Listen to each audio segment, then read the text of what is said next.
as the tendrils of social isolation weave silently through the fabric of our lives. Shadows grow longer in the heart of society, whispering tales of disconnection and despair. What happens when solitude's chill seeps into the collective soul of society? These are the Mudjima crimes. Welcome to the Horror Corner, the place where shadows dance and whispers tell tales. Here in the quiet of the night, you'll uncover the most spine-tingling, skin-crawling stories. A collection of the spooky, the strange, and the downright freaky awaits you. Let the darkness embrace you as you drift into the abyss of sleep. And remember, if the whispers of the Horror Corner accompany you to the edge of slumber, share with us in the comments how long it takes for the realm of dreams to claim you each night. Prepare yourself, for it's time to turn the page to a world where horror lurks in every corner. In recent times, South Korea has been grappling with a haunting series of events that have shaken the nation's sense of security and tranquility. The country, celebrated for its low rates of violent crime, has witnessed 2 mass stabbing incidents in quick succession, casting a shadow of fear and disbelief across the populace. On the fateful day of the 21st of July, the peace of a bustling subway station in the capital was shattered when a man unleashed a brutal attack on unsuspecting commuters, leaving 1 dead and 3 others grievously wounded.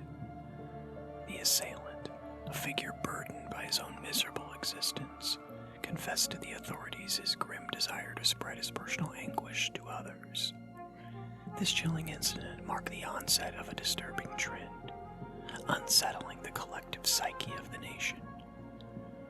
Merely weeks later, on the 3rd of August, the serenity of Songnam, a city southeast of Seoul, was disrupted when another individual, driven by unknown demons, engaged in a heinous act of violence. This assailant's rampage began with a car plowing through pedestrians near a subway stop and culminated in a frenzied stabbing spree within a department store, resulting in 14 injuries and the tragic death of a woman. The perpetrator, identified as 22-year-old Choi Wong-jon, a delivery driver with a history of mental health issues, appeared to have drawn a macabre inspiration from the prior subway attack, hinting at a deeper, more complex web of societal issues. These consecutive attacks have sparked a national introspection and a wave of online discourse, with citizens expressing their shock and fear, lamenting the erosion of the perceived safety and security that South Korea was once known for. These incidents have resurrected the term Mudjima crimes, a colloquial Korean term meaning "don't ask why," which refers to acts of violence that are seemingly random, targeting strangers without any discernible motive or personal vendetta. In an attempt to address this emerging pattern of inexplicable violence, the South Korean police in 2022 officially categorized these incidents as abnormal motive crimes, setting up a dedicated task force and framework to better understand and combat this disturbing trend. Despite these measures, the recent stabbings have heightened the public's perception of danger, creating an undercurrent of fear that belies the nation's historically low crime rates. Commentary and comparisons with other countries, particularly the United States, have surfaced online, reflecting a global concern over the proliferation of such violent incidents. However, experts, including Professor Hyojong Song, a renowned criminologist from Korea University, caution against alarmist conclusions, reminding the public of South Korea's still relatively low crime rates and stringent gun control laws. Amidst this turbulent backdrop, the public's focus has turned towards understanding the root causes of these horrifying acts. Discussions point to a complex tapestry of societal pressures, including unstable employment, housing issues and the persistent stigma surrounding mental health. The case of Choi Wong-chong, who lacked adequate mental health support, underscores the urgent need for comprehensive social support systems and policies aimed at reintegrating the disenfranchised and disconnected members of society. The aftermath of these attacks has not only been a deep sense of mourning and introspection, but also a palpable wave of anxiety fueled by threats of copycat attacks.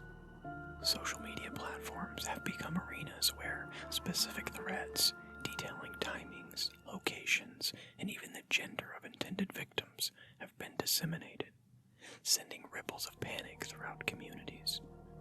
In response, the authorities have ramped up their vigilance, implementing special enforcement operations and intensifying their online monitoring efforts to preempt any potential incidents.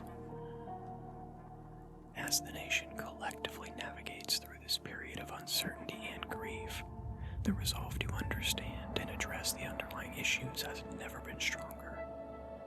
The call for a thorough investigation into these crimes, coupled with a proactive approach to preventing future incidents, resonates deeply within the heart of South Korean society. In these trying times, the nation stands unified, steadfast in its commitment to reclaiming its sense of safety and ensuring the well-being of its people. In the contemporary landscape of South Korea, a poignant and troubling narrative is unfolding, one that sees women and girls frequently adopting the moniker of survivor in the aftermath of Mudjima Beomje incidents. The term Mudjima Beomje translates quite starkly to the do not ask crime, a phrase that chillingly encapsulates the nature of these unprovoked assaults. These incidents, often underpinned by deep-seated misogyny, have cast long shadows over the lives of women in the nation, with the 2016 Gangnam Station femicide serving as a grim exemplar. In this harrowing incident, a young woman's life was extinguished in the most brutal of fashions within the supposed safety of a public restroom.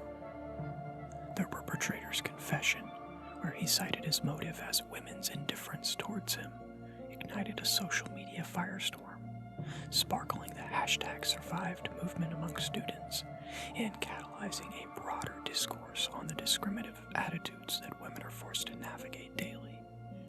It begs the haunting question: why must women continue to live in fear, even in spaces as mundane as public restrooms? And why must they be thankful for merely surviving another day unscathed by arbitrary misogynistic violence?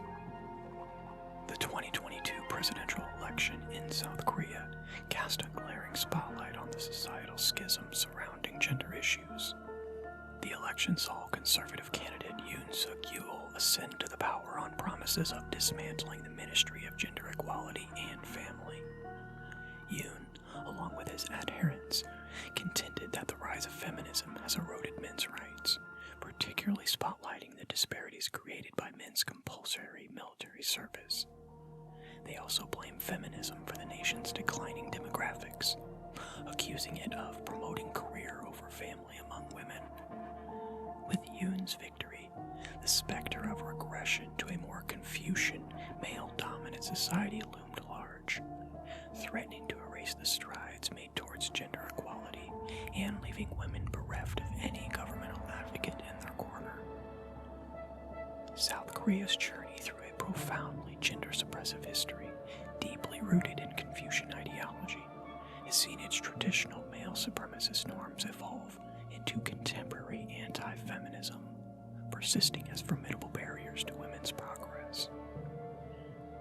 Despite modernization, outdated ideologies continue to manifest, imposing archaic societal expectations on women, such as the notion that they should cease working upon pregnancy. Amid these challenges, anti-feminists have flourished, largely due to a misunderstanding of feminism's core tenet, the pursuit of gender parity, not supremacy. This widespread misconception threatens to unravel the achievements of the gender ministry, including its efforts to reshape societal attitudes attitudes towards issues like homosexuality and gender roles through media and advocacy. The potential dissolution of the Ministry of Gender Equality and Family casts a foreboding shadow over the future of women's rights in South Korea. Particularly alarming are the implications for the nation's legal stance on sexual violence, an area where South Korea's judiciary has been notably lenient, as evidenced by the minimal sentences often meted out to child rapists. This grim reality is encapsulated in the colloquial term cotton bad punishment, a satirical nod to the insequential nature of these penalties. The existence of the gender ministry, even amid such judicial leniency, has been a bulwark against the normalization of sexual violence. Its removal could signal a regressive shift, further entrenching the trivialization of such heinous crimes. In a society where the tide of anti-feminism is rising, threatening to erode the foundational principles of gender equality, the role of the government becomes pivotal. It must act decisively to safeguard the Ministry of Gender Equality and Family, thereby preserving its crucial work in advocating for legal reforms, raising awareness about gender equality, and enhancing the overall quality of life for women in South Korea. Moreover, it is imperative to challenge and rectify the misconceptions surrounding feminism, emphasizing its true essence as the doctrine of equality and balance, not supremacy. Only through these concerted efforts can the narrative of fear and survival that overshadows the lives of South Korean women and girls be transformed into one of empowerment and equality. In recent times, our society has been jolted by the unsettling rise of these Mudjima crimes. These series of brutal, inexplicable acts of violence have cast shadows of fear and uncertainty across nations.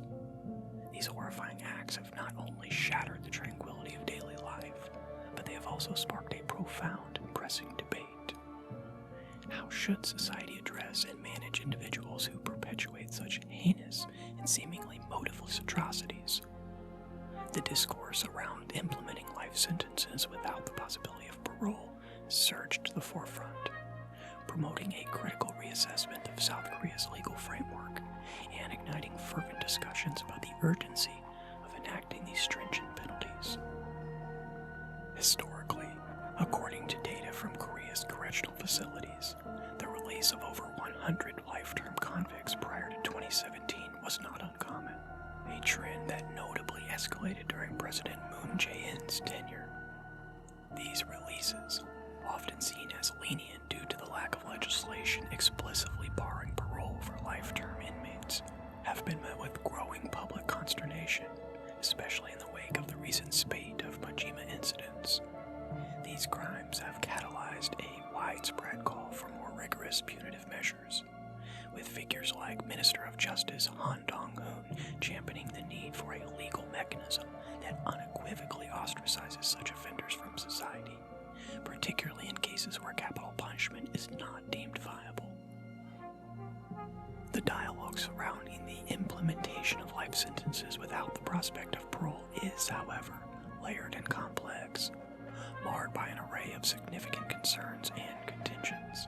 A pivotal moment came on the 31st of August 2023, when the South Korean Supreme Court expressed its reservations about endorsing legislation that sanctions life sentences without parole. The court highlighted the potential incongruities in simultaneously upholding life sentences without parole and the death penalty, pointing only to not only the compatibility issues between these two punitive options, but also voicing apprehensions about the undue strain such sentences could place on the nation's penal system. Moreover, the court emphasized the lack of compelling evidence substantiating the efficacy of life sentences without parole in deterring crime. The necessity for a robust and considered response to these crimes is underscored by the chilling nature of recent incidents, such as those unprovoked stabbings in Selim and Sunyun stations. These crimes, devoid of apparent motive, have not only inflicted indelible trauma on the victims, but have also sown seeds of pervasive dread within the community at large. Life sentences, traditionally reserved for the most egregious crimes, when accompanied by the possibility of parole, seemed to favor the perpetrator, offering them a chance at redemption and a return to society. This stands in stark contrast to the perpetual anguish and irrevocable loss borne by the victims and their families. Furthermore, the perpetual incarceration of individuals deemed highly dangerous is not only just a punitive measure, but also a proactive stance in safeguarding society from further harm. These seasoned offenders represent an ongoing risk, capable of perpetuating further acts of violence and perpetuating a cycle of fear and instability. Stricter legal provisions could also serve as a potent deterrent, instilling a sense of trepidation among potential offenders, and thereby potentially curtailing the incidence of future crimes. While the labyrinth of political dynamics may at times hinder legal reforms, it is imperative that the primary focus remains unwaveringly on delivering justice for the victims and fortifying the safety and security of the community. The notion of rehabilitation and offering individuals a second chance is indeed noble and pivotal to a progressive society. However, it is crucial to discern that life sentences are often meted out for the most grievous crimes, and that a considerable portion of these offenders are recidivists, entrenched in a pattern of criminal behavior. The implementation of life sentences without parole thereby emerges as a pivotal step in fostering a society that is safer, fairer, and more just. It is paramount to remember that the cornerstone of any legal system is to ensure the collective safety of its citizens and to uphold the tenets of justice. The alarming surge of Mudjima crimes only amplified the imperative need for decisive action, underscoring the urgency to prioritize the pillars of safety, security, and justice in our societal framework. In the shadow of South Korea's vibrant facade, this troubling pattern of don't ask why crimes has emerged, casting this long and dark shadow over the country's collective conscience. What they realize now is these inexplicable acts of violence, often targeting unsuspecting individuals, have left the nation grappling with the disturbing realization. These perpetrators behind the chilling crimes frequently share a characteristic of profound social isolation. They are reclusive loners, detached from societal interaction for prolonged periods, some secluded from the world for months, others for years. In the case that shook the societal fabric was that of the 23-year-old Jung Yoo-jung, whose heinous act of murder and dismemberment, committed out of curiosity about taking a life, ignited this widespread social resentment. Her detachment from society, spanning half a decade, saw her immersed in a solitary existence, her world confined to television programs and books centered on murder, with no semblance of social interaction or friendship. Similarly, Cho Son's tragic narrative unfolded against a backdrop of personal despair, a life marred by familial discord and financial woes, culminating in the lethal outburst at Salim Station. This pattern of isolation and subsequent eruption of violence has mirrored in subsequent Mudjima crimes, including a random attack on a hiking trail and the stabbing spree at the mall, with assailants almost cut off entirely from social contact, save for their immediate family.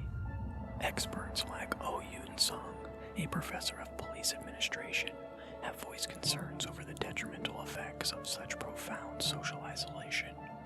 It fosters a space where subjective and dogmatic judgments fester unchallenged, devoid of the moderating influence of external perspectives. The worrying trend of these individuals seeking solace in the virtual realm only compounds the issue. As noted by Lee Yoon-ho, a professor at the Cyber University of Korea, the anonymity and recognition offered by the online world can be intoxicating, luring individuals deeper into a disconnected reality, and at times catalyzing a descent into real-world violence following a triggering event. The grim tableau of knife attacks and the ensuing online threats of indiscriminate violence have prompted the government to implement stringent security measures and legislative reforms. These include heightened police vigilance, weapons searches, and the proposition of life sentences without parole for the most heinous of crimes. necessary, skirts around the core issue, the underlying societal factors driving individuals into such depths of isolation and despair. The conversation must pivot from mere punitive measures to a broader, more nuanced understanding of the socio-economic barriers that push individuals to the fringes of society. The rising number of youth choosing seclusion over social engagement speaks volumes about prevailing conditions. High unemployment rates, a daunting job market, and the formidable hurdles in human relationships. Government statistics paint a stark picture. A significant portion of young South Koreans, categorized as reclusive youth, live in self-imposed isolation, driven to the margins by unemployment and relational difficulties. The pressing challenge now lies in addressing these societal barriers head-on, providing the youth with a lifeline to transition from academic life to a fulfilling career. As emphasized by Professor Lee Byung-hoon, the solution lies not only in job creation, but also in offering a holistic support system. This encompasses psychological counseling, financial assistance, and cultural initiatives, a multi-pronged approach to rekindle hope, facilitate reintegration, and bridge the chasm between the isolated youth and the vibrant society they stand apart from. In confronting the shadow of these don't ask why crimes, South Korea stands at a crossroads. The path forward demands a comprehensive strategy that transcends punitive measures, one that acknowledges and addresses the underlying societal issues, fostering a nurturing environment where every individual has the support, the opportunity, and the means to thrive within the societal fold. Good night and sweet night.